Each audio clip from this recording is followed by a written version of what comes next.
Уважаеми дами и господа, скъпи приятели, колеги, поканихме ви днес, за да ви кажем това, което възнамеряваме да направим. Всъщност, искам преди да започна да ви кажа, че това може би ще бъде най-трудната ми пресконференция в моя живот. Разбира се, надявам се, не последната. Щастлив съм, че имаме възможността двамата с Пепи да изкажем гледните си точки.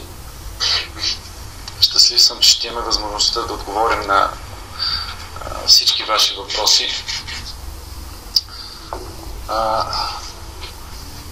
Тъй като пред нас вече е взето едно така много съществено и важно решение за нас самите.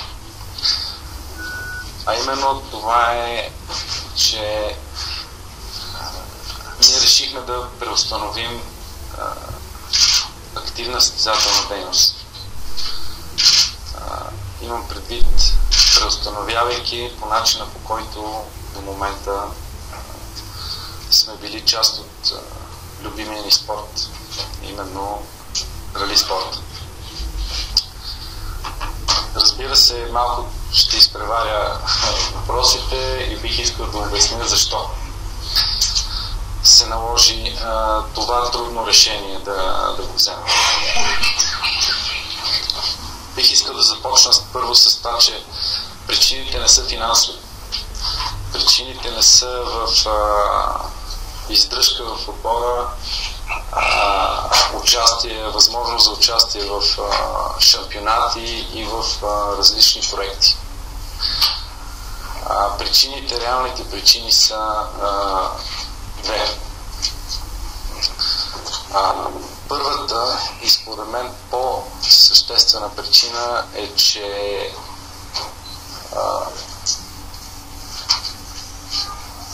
имаме лека загуба на мотивация. За един истински спортист ние знаем, че неговото сърце гори. И пламъкът, който гори, е много силен.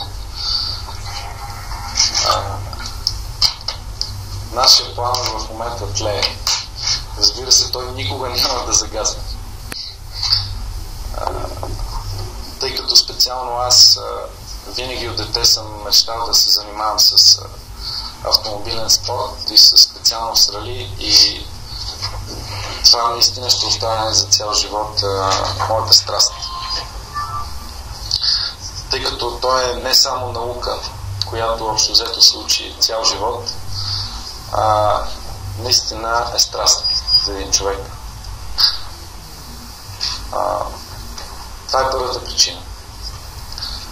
И втората причина, малко ще допълня за първата. Загубата на мотивация. Какво точно означава? Означава конкретно, че през последната година или последните години много наши директни конкуренти напуснаха спорта. Всъщност, това, което ни пали и кара пламъка да гори в нашите сърца, е истинската битка на трасето. С тези момчета, с които сме водили тази борба. И защо тя е толкова важна? Защото тази борба, освен че ни развива чисто спортно, получаваме и морално удовлетворение и, разбира се, и интелектуално израстване в тази борба. Тя бе уникална до преди 2 години. Чувствахме се нагребена на вълната помежду си. Тяхната липса я почувствахме през изминалата година, специално в националния рали шампионат. И смятам, че това бе нещото, което обърна посоката ни на мислене и натежа изключително много за нашето решение. И втората причина е чисто личностна, лична причина. Тя е свързана с времето, нашето време. Моето и на моя навигатор. През последната година сме доста така заети и не можем на 100% да се потопим и да се отдадем на спорта си. За да бъдем силни и да искаме да вървим напред, трябва да има 100% отдаденост. Това е категорично мисля, че всеки от нас, от вас го разбира. Но до тук с негативното, но има и много позитивно. Напускам спорта като активния спорт, като един щастлив човек. Наистина. Защото той ми даде много. Истината е, че ми даде много. Даде ми желание да вървя напред, даде ми желание да се боря, да се развивам, даде ми приятелства, даде ми познанства. Това е нещо, което наистина спорта дава на човек.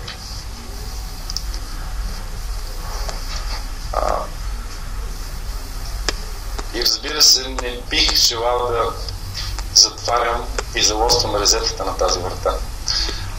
Тъй като, както казах, спорта е страст.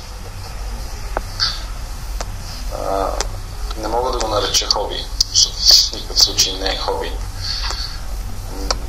Но тази страст никога не може да бъде забравена или загърбена. Аз самия не зная, именно за това живота е толкова интересен, че никой от нас не знае утре какво ще се случи с нас. Как ще се чувстваме и по кой път ще тръгнем. Затова бих искал да се оставя вратата леко открехната, с надеждата да получа силна искра, нова силна искра, която да ни вкара в нов бъдещ проект в рали спорта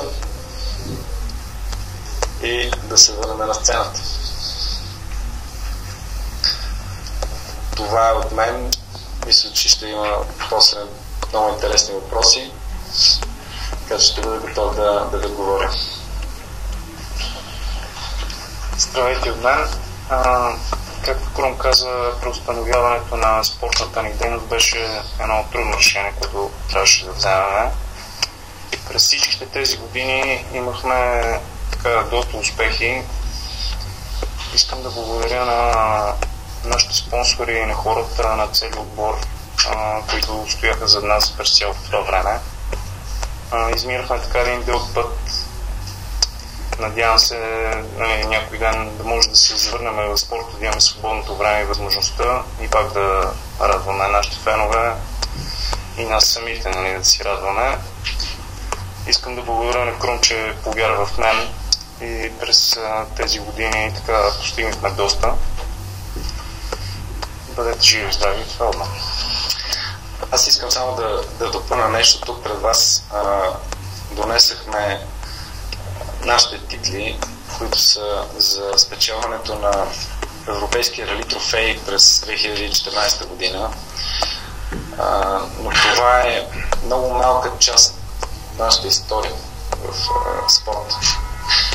И хубавото е, както аз като млад, последствие развиващ се в спорта, дори и сега съм се възхищавал на хората, които са били преди нас.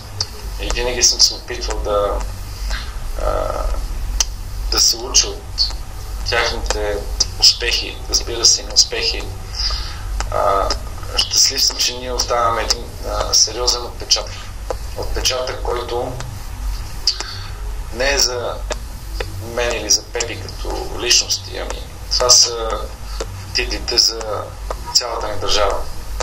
Тъй като ние сме се борили от името на България също и на международните първенства. За всички тези постижения стоят много хора. Много хора. От 1999 година, от моето започване до ден днешен. Това са безкрайно много спомосъществователи. Хората, които ни подкрепяха финансово, хората, които ни подкрепяха морално, хората, които ни подкрепяха в отборната работа, нашите фенове, вие, разбира се, нашите конкуренти. Както казах, това бе изключително важен сегмент за мотивацията на един спортист, може би най-важният сегмент. И бих искал да изкажа дълбоката си благодарност на всеки един от тях. Наистина, защото без подкрепата на хората няма как да се реализират спортни успехи и спортни резултати, особено в спорт, който е изключително тежък и труден. Всеки един от нас го познава. Целият този отпечатък ще може да служи като една страхотна летва за всички по-малки и по-млади, които започват да се занимават с формиран спорт. Нека и те да се учат от нашите успехи и неуспехи.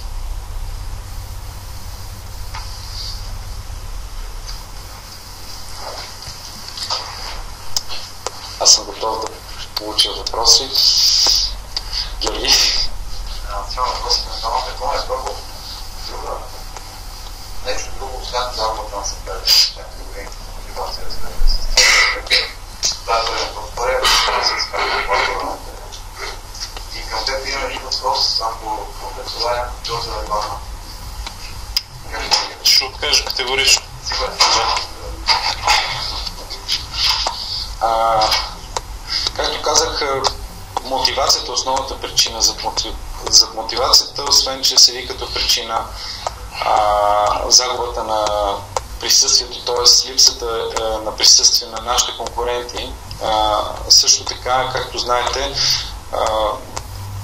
никога, поне в моя живот до момента, до миналата година не се беше случило разделение на правилата. Това са неща, които са минимални, но допринасят за едно такова решение, защото аз съм наясно, че затова е човек, защото има право да допуска и грешки в живота си. Именно затова той има право и да ги коригира.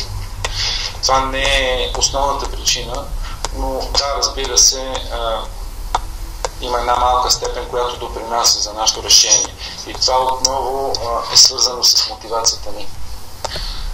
Доколкото за автомобила, не е все още продаван автомобила в България. Дори някой така от нас се надява да няма такава продажба. Но сме в процес. В процес. Някой от нас се надява да няма такава продажба. Българите се надява да не бъде продавен. Говоря от хората в отбора, тъй като едно такова решение, което в момента излагам, може да бъде взето единодушно, както знаете. Все някой ще бъде против. Има и такива хора, които биха искали да продължим. Но тъй като решението е отборно решение с мнозинство. Линията е Митко Илиев, се върна на спорта, ще се върнеш ти, ще кажеш, да търсиш мотивация, или Пепи, да. И втория въпрос е малко иронично, утре заминаваш на състезание, други ден по-точно сега, обявяваш на негативна дейност. Даваш пътиш, което се много малко като шумак.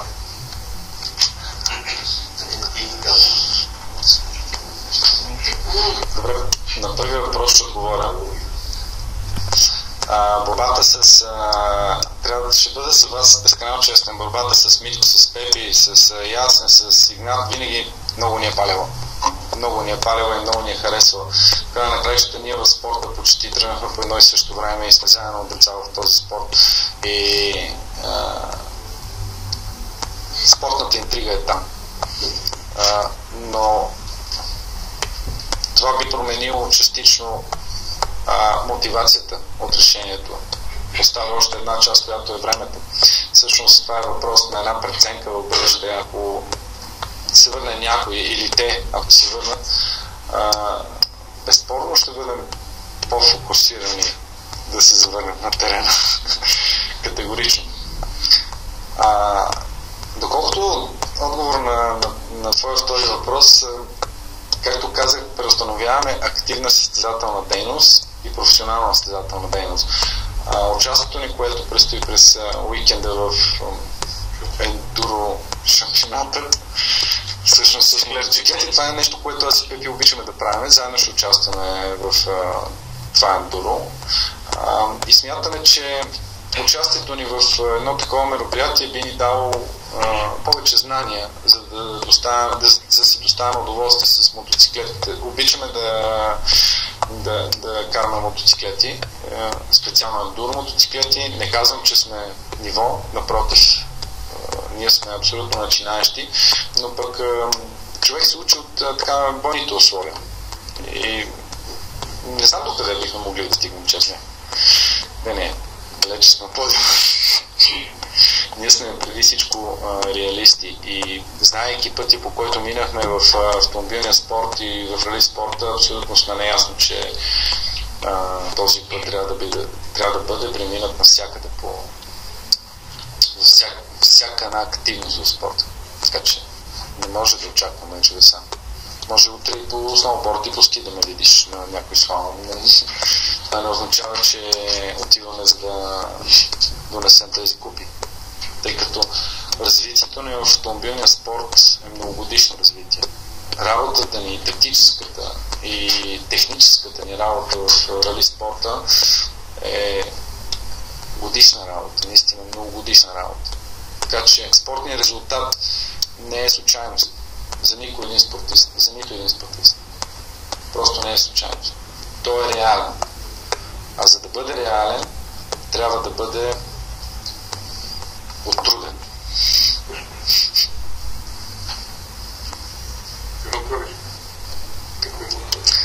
Аз ще участвам с Мартен, но Пепи с Иман. Ще ти пратим.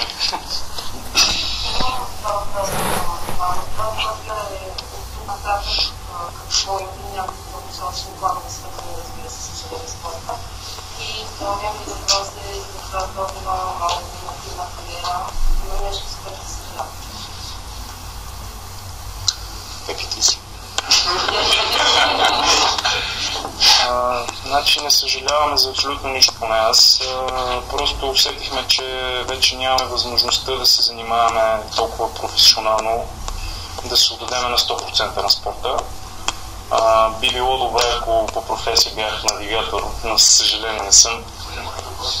Да? Не може да плаща. За съжаление не съм. Ние прекратяваме така дейността си не на 100%. Силно се надявам да направим някои друго състезание в близките, да не кажем месеци или години, да не излезем нали, от темата ритъм.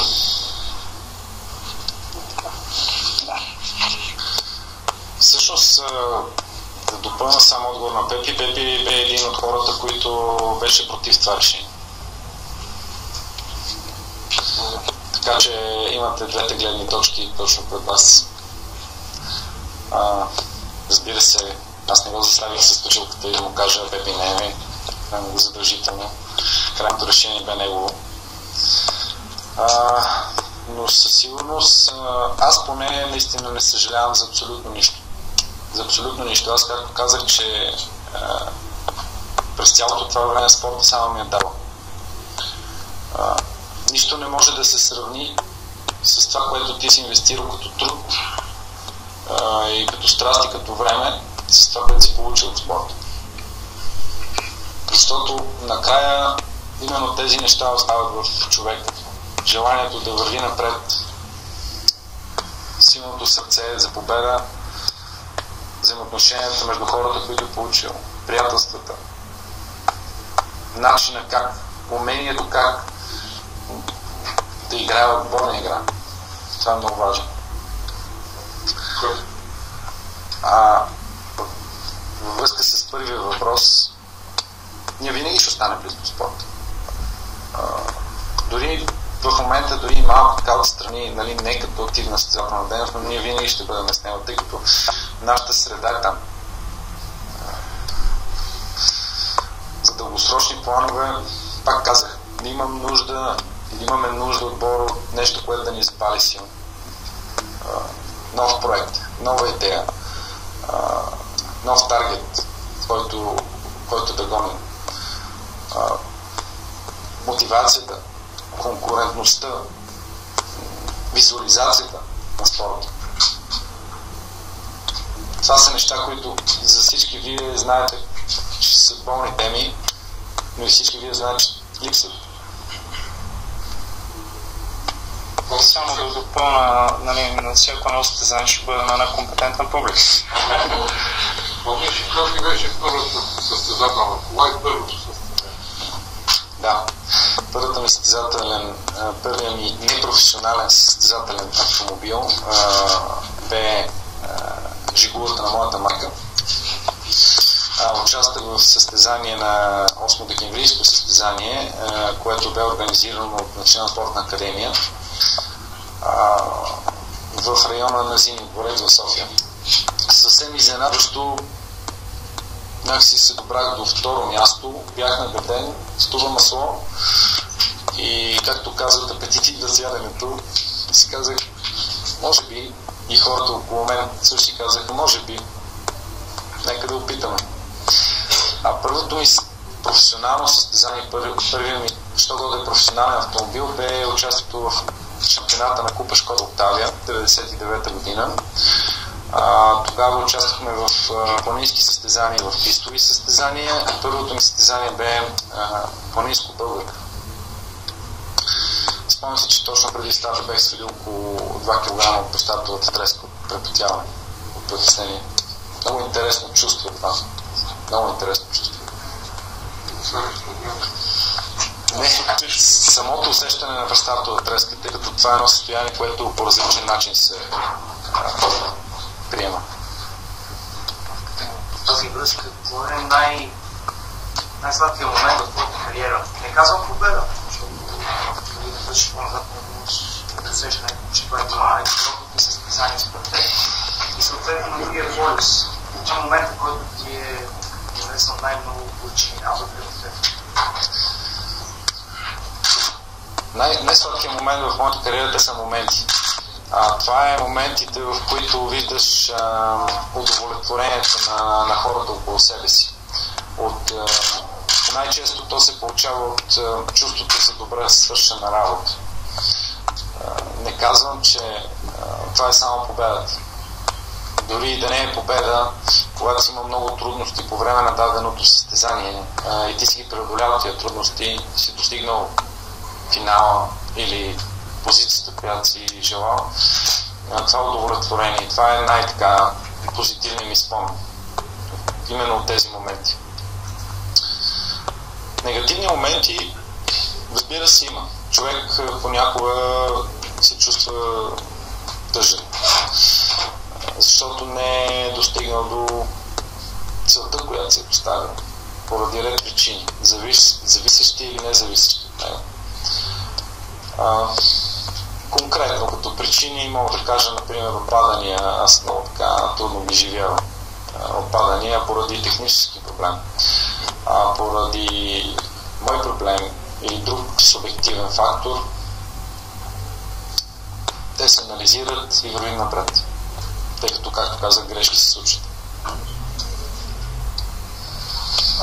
Вашия отбор няма да кара този супер техника автомобил в България, защото отнася до преди състезанията, ако не се може беше техники в България.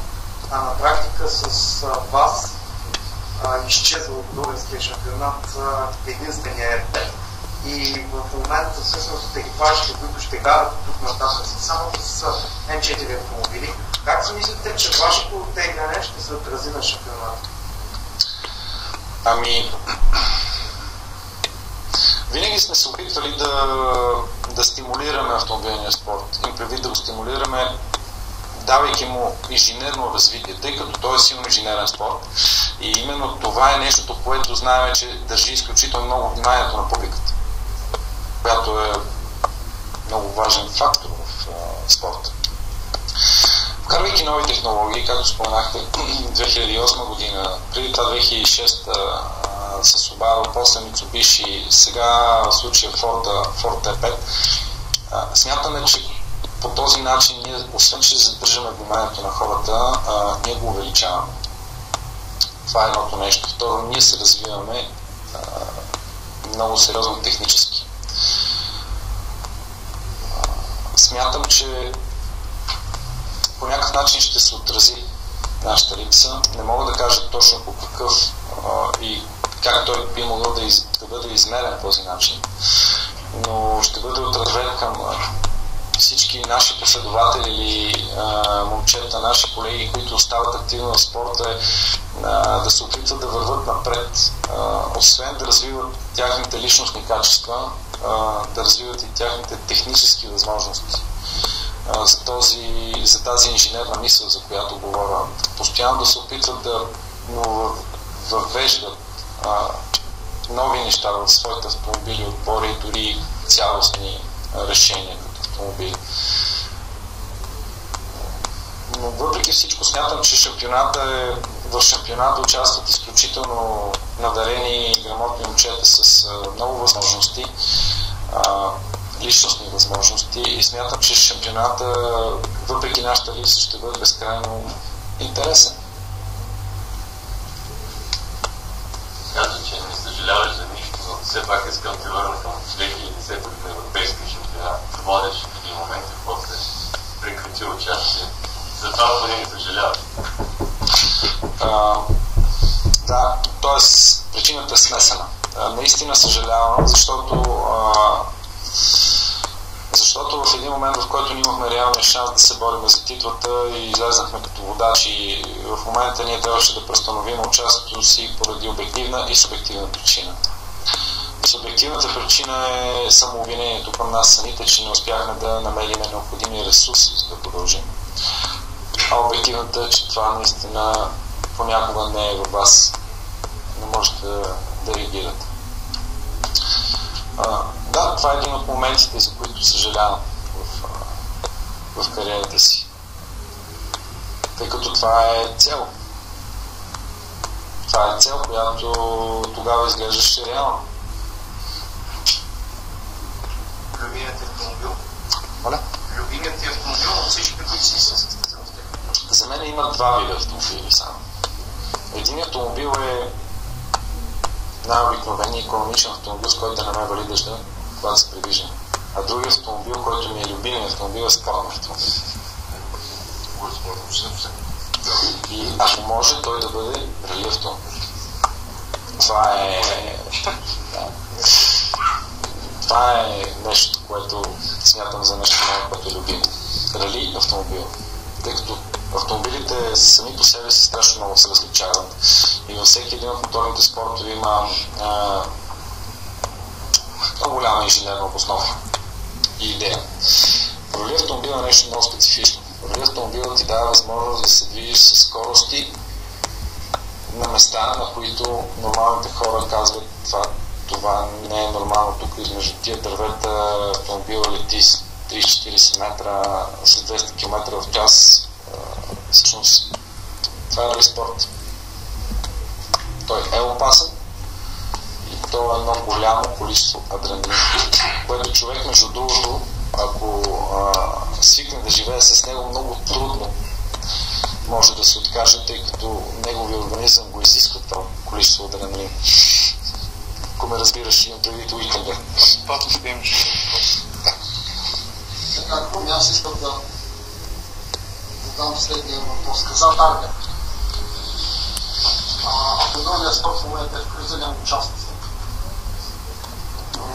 Виждате шампионата колко състезания има. С тази база,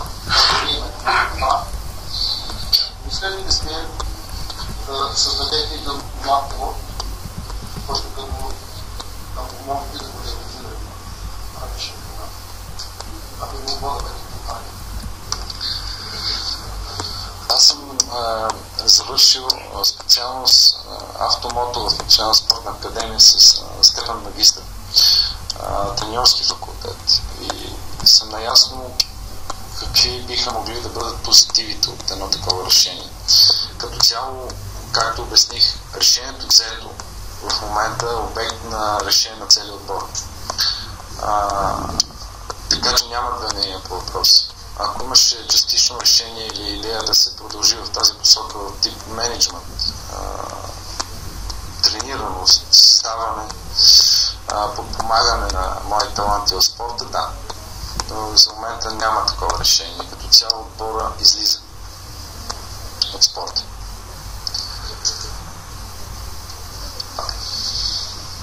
Но в същото време смятам, че отбора ще продължи, е длъжен да продължи в една друга насока, в която автомобилният спорт и автомобилните спортисти са изключително силни. И това е моралната и активна подкрепа за безопасността на движение по пътищата. Това е нещо, което поне аз, Пепи и нашия отбор винаги ще подкрепяме. Което смятаме, че има своята тежест. Искам да питам вас, ако 15 години се състезаваш, казал си нашия с европейски още 100 държа шампион, защото според това много трябва да се развива правилно на спорт.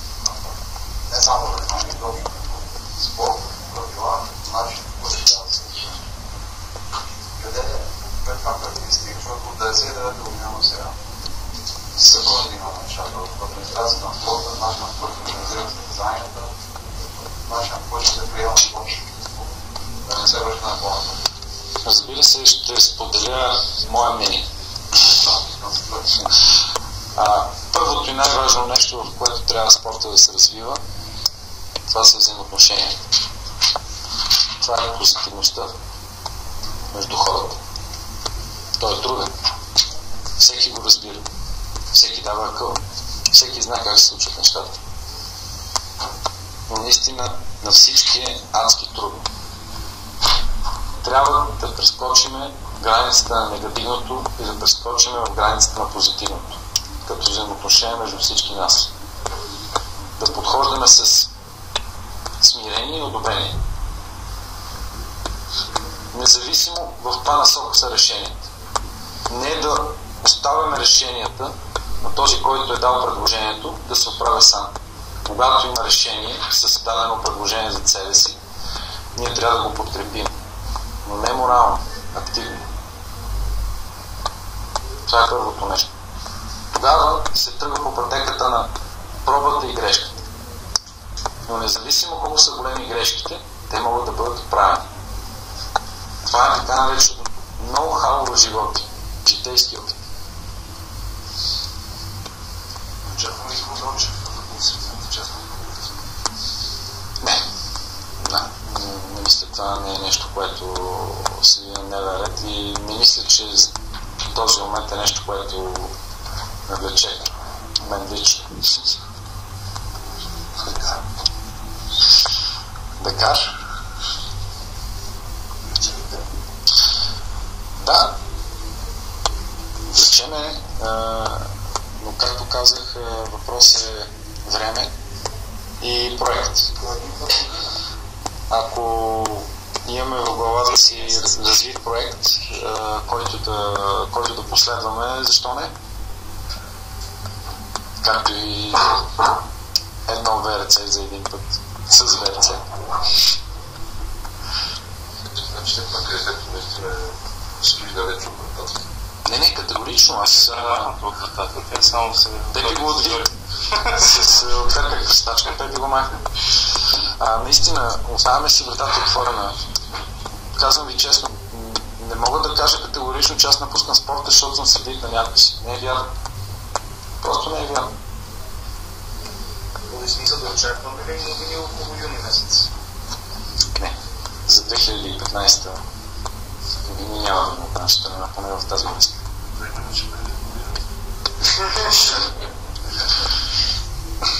Аз се потвърдих.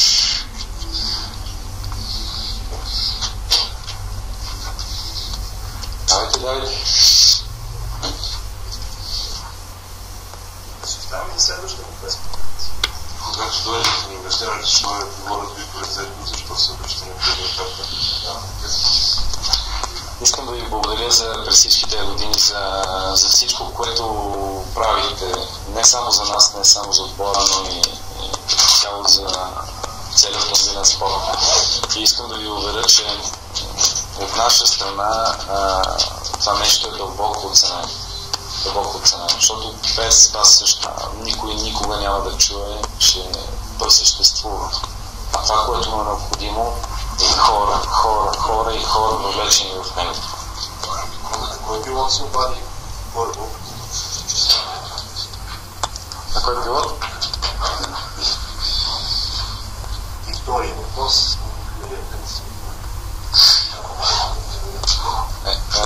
Решението, което в момента ви обявихме, е в процес на взимане от септември месец 2014 година. Не е спонтанно от вчера.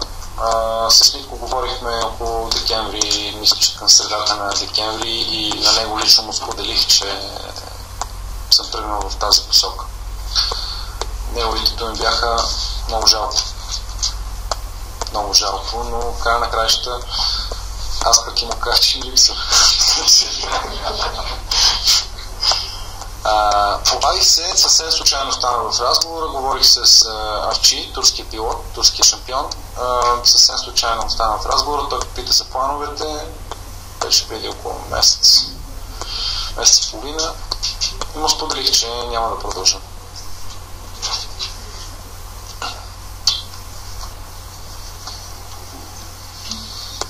Благодаря ви още веднъж. Радвам се, че имахме възможността да ви караме известно време заедно. Ще имаме пак.